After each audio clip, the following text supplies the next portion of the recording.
তখন ডিক্লেয়ার দেবো।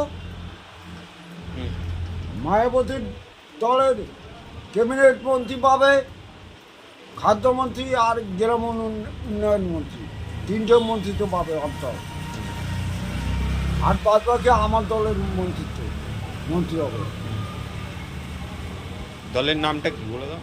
ভারতীয় মজদুর সংগঠনের কেউ আমরা দেবো। আমি মায়াবতী দলের বেমানি করবো না, আমার একটাই কথা।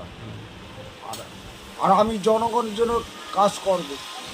বিদ্যুৎ যে এলাকায় বিদ্যুৎ না করে দেবো, রাস্তাঘাট করে দেবো, বাড়িতে পায়খানা না থাকলে সেটাও করে দেবো, কল বসায় দেবো বাড়িতে বাড়িতে। তোমার দলে বড় বড় নেতা কে কে আছে এখন?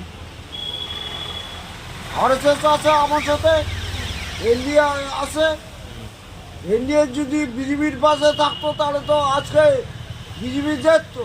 আরএসএস সারা ভারতবর্ষে আছে যখন, তাহলে আমার দল যখন দল জিতছে, তাহলে আরএসএস আর এনডিএ নিশ্চয় আমার গোপনে ভোট দিয়ে দিয়েছে।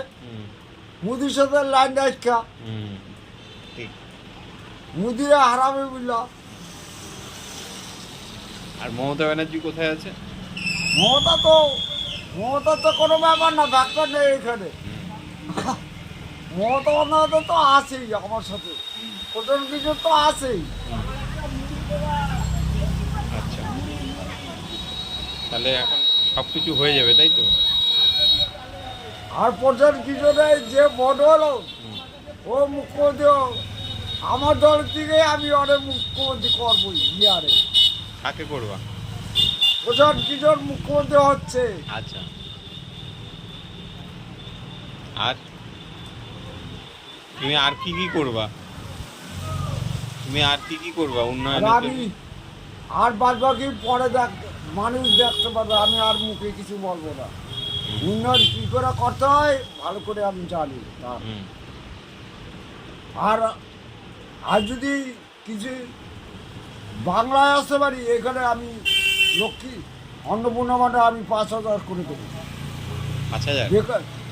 বৃদ্ধ ভাতা 5,000 করবই আমি ক্ষমতায় আসতে এখানে বাংলায়। তাই? তাহলে তো লোকের কাজ করতে হবে না তাহলে। 5,000 টাকা করে দিলে তো লোকের কাজ করতে হবে না, করে দেবা তো? অবশ্যই দেবো, আমি বেমান না। কংগ্রেসের মতন, সিপিএমের মতন, বিজেপির মতন বেমানি করতে শিখিনি। ঠিক আছে, নমস্কার করে দাও কেন তাহলে। অটল বিহারী বাজপেয়ীও বেমানি করতো না, আদবানিও কোনোদিনও বেমানি করে